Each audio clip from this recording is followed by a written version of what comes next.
নমস্কার। ঠাকুরমা স্বামীজি গুরুদেবের শ্রীচরণে প্রণাম জানাই। মা বলছেন জপ না করলে ইষ্ট অভুক্ত থেকে যায়।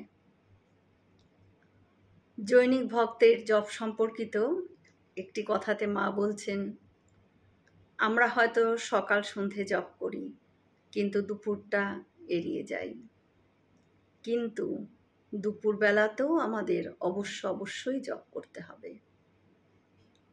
আমাদের খাবার পূর্বে অবশ্যই একবার জপ করতে হবে, কেননা না হলে ইষ্ট অভুক্ত থেকে যান, ইষ্ট খেতে পান না।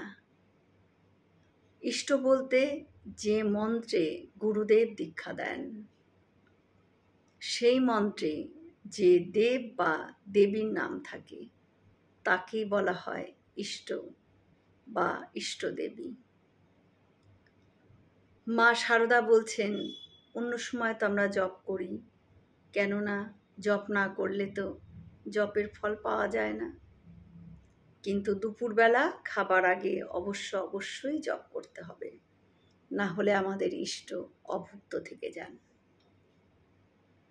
একবার এক ভক্ত মাকে বলছেন, মা গো, এই যে এত মানুষের এত দুঃখ কষ্ট, ঠাকুর কি তা দেখতে পাচ্ছেন না মা? তিনি তাহলে এর কেন প্রতিকার করছেন না? মা বলছেন, কৃষ্ণের ইচ্ছা ছাড়া কি কোনো কর্ম সম্ভব? তার ইচ্ছে ছাড়া গাছের পাতাটিও নড়ে না। চৈতন্য না থাকলে কি শুধু জ্বরে কোনো কাজ করতে পারে?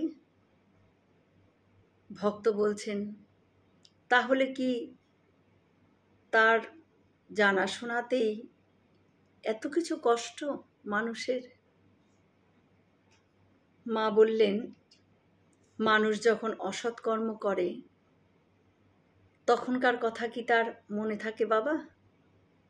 তিনি নিয়ম করে দিয়েছেন, এই কর্মের ফল এই নিয়মেই চলছে এই সংসার। তাহলে মা, জীব এই কঠোর কর্মফলের হাত থেকে কি মুক্তি পাবে না? এর কি কোনো ক্ষমা নেই মা? মা বলছেন, অবশ্যই আছে। অর্জুনই তার অনন্ত জীবনের কর্ম জানে না, আর আমরা তো সামান্য জীব।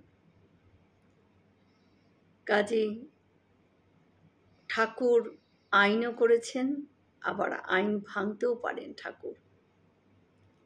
কর্ম দুরকম, শুভ আর অশুভ। শুভ কর্মের প্রবৃত্তিও দিয়েছেন,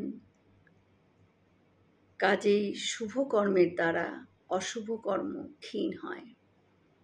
সৎ অসৎ কর্মের স্বাধীনতা দিয়েছেন তিনি, না হলে এ লীলা চলছে কেমন করে? সকল কাঠি তার হাতে, তবে এর মধ্যেও একটু স্বাধীনতা তিনি দিয়ে রেখেছেন। ভালো মন্দ দুই তো তোমার সামনেই রয়েছে, এখন তুমি বেছে নাও। এটাই তো মনুষ্য জীবনের খেলা। জয় মা শারদা। আমরা সকলে মিলে একসাথে বলি, জয় মহামায় কি জয়, জয় ভগবান শ্রী শ্রী রামকৃষ্ণ দেব কি জয়, জয় স্বামীজি মহারাজ জি কি জয়। হয়তো অনেক ভুল ত্রুটি হয়ে গেল, ঠাকুর যেন আমায় ক্ষমা করে দেন। সকলে সুস্থ থাকবেন, আনন্দে থাকবেন। ঠাকুর মায়ের কৃপা দৃষ্টি সকলের উপর বর্ষিত হোক। শুভরাত্রি।